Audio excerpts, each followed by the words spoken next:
Griffin, can you read me Yahoo, please? Sure.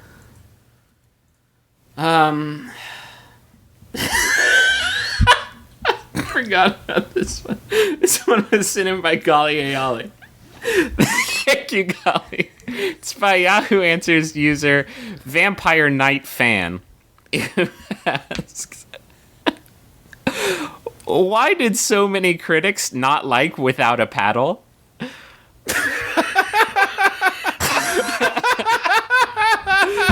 I mean, it was a good movie. Had action. Was really funny. And when I watched the movie, I was never bored. Was it really that bad? And if you don't know why critics didn't like it, then can you tell me what you think of the movie?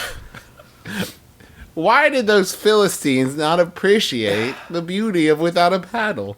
Just a real quick, I know we make a lot of references here that people don't get, and you would be excused for not being on board with this one. This stars... Matt Lillard. Let's say Matt Lillard. Dax Shepard? Dax Shepard. That's from memory. Seth Green. And Seth Green in one goddamn movie. I shit you not. And the three of these bros, these buddies, are going on a camping expedition. I think they're mourning the passing of one of their friends by partying in the woods. Yeah, that's it. Let me to the Google. Yeah, so that's they reunite for the funeral of a childhood friend, and they start looking for treasure. Yeah, and they get they're criminals. They're dangerous criminals that get mixed up. The Apple Dumpling Gang is also looking for the treasure. Yeah, they're on a race too. Here's all I'm saying: budget 19 mil, gross 58 mil in the USA alone. So sorry, haters. Hey, haters, what do you think about that? Oh, you gave it haters. You gave it no stars, Mr. Ebert. Well, guess what? It's got three. It's got 3 stars: Dax Shepard, Seth Green, and Matt Lillard, and $58 million. Keep your stars. And it won the Oscar for surprising as gross. That's amazing. $58 million in the USA alone. We are dumb assholes. We don't deserve. That's why they made Without a Paddle 2. And Scott Adsit is in it. Oh, is from he? 30 Rock. Oh, it's a great movie. He's Scott Adsit is in the film credited as Greasy Man. Which, I love Scott Adsit, but that's actually sounds pretty accurate. It actually has there was a person in the movie who was literally named Morgan Reese Fairhead. That is not a good name. Listen, how long was this movie?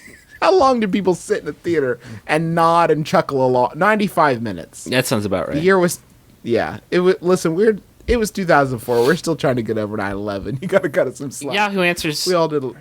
I don't know how to tell you this, but the film wasn't very good, and so the critics said mean things about it because their job is to say, hey, this film wasn't very good, and here's how you know. It had Dax Shepard in it. Yeah. See, I think it breaks down. Everyone individually has been involved with a quality production. You tell me what Dax Shepard was good in right now, and I will eat my own head off my neck. Get ready to say goodbye to your head, because he was amazing in Idiocracy. Yep. Sorry, Griffin. Fuck. Sorry.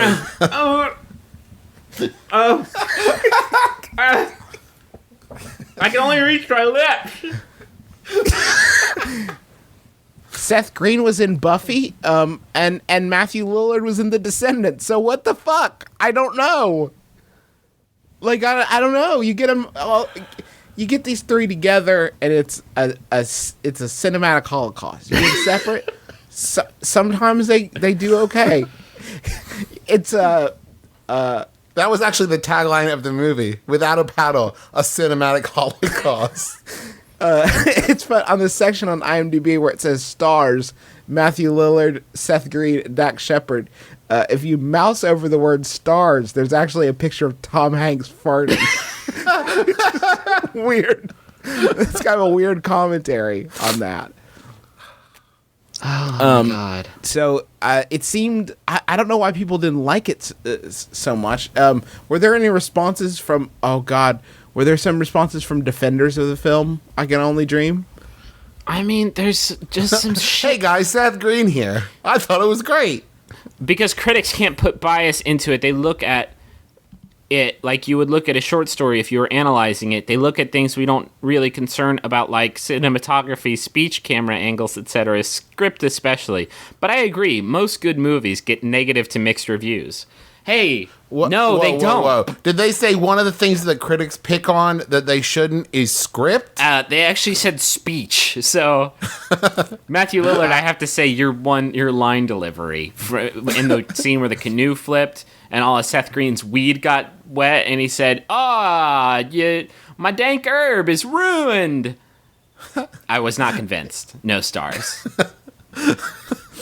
I don't mean to be elitist here, but cinematography is basically what makes a movie a movie. Yeah. So it's a pretty big deal. Because if it wasn't that, it would be a book on tape. And then you'd have to hear Seth Green said, you soaked my ganj. What? What? I have 2 reviews for you I'd like to read of Without a Paddle. The first comes to us from John J. Puccio from Movie Metropolis. It says, maybe the filmmakers should have called this picture Without a Laugh. That is from his review of the film. Just below, we have another review. I kept looking and hoping for a laugh that never came. John J. Puccio, Without a Paddle Blu-ray edition. So this fucking hero cracks open the Blu-ray and thinks maybe this time the Yahoo Answers user saw something I didn't. Maybe on the Blu-ray I can see that thread, but no. But he did go back to give it another shot. So don't say that he doesn't know his business. Because he most certainly does. So I found a copy of the Without a Paddle full script transcription on the internet. And I'll be honest, I spent the last minute or so searching for words like toot, just to see if like Matthew Lillard toots as italicized action. Matthew Lillard toots as a bear smokes weed nearby. And the bear says, man, this dank is wet. And then Danny DeVito appears for a brief uncredited cameo as the bear. I really want to watch this movie right now. Yeah, I know. I pretty much want to. It has become my new Inspector Gadget 2, my new white whale. I've got to see it and watch it. We need to start having My Brother, Me viewing parties where we invite a bunch of people. God damn it. Okay, Rotten Tomatoes. The percentage of positive reviews that it received from critics is 14%. The number of positive reviews it received from the audience that watched it, 73%. Whoa. We are Everybody. the 99%, by which I mean 73%. This is Now, how I'd we're... like to point out that, I'm sorry, math don't lie. What they've said there is that 14% of critics that when, like, the audience will love this, they were right. Like, they called it. Yeah, 14% of critics were, is that true? Is that accurate? Like, 40% of critics were somehow more, have their finger on the pulse. They're Hollywood of what America elite. They are New York liberals, and they are tearing our country apart, and they are rating our Dak Shepard movies unfairly, and they are a cancer on the organ of this country that is American-made cinema. That's just where I'm at. Is all those things I just said. Rich Klein says, looks like another gross out farce, but it's actually a genuinely engaging comic adventure. Wow. Is it any of those things? And my brother, Dak Shepard, was awesome in it. Oh my god. This is from Vince Kohler and Entertainment Spectrum, yet another one of the few critics that really had his finger on the pulse enough to know that America would love this movie. These guys get in way over their heads, stuck in the wilderness. The cover, the fucking poster is them standing in the water, and the water is over their heads. This dude didn't watch the movie. He just looked at the poster. No, you can tell he watched the movie because his next sentence is, the characters are developed so the audience cares for the guys.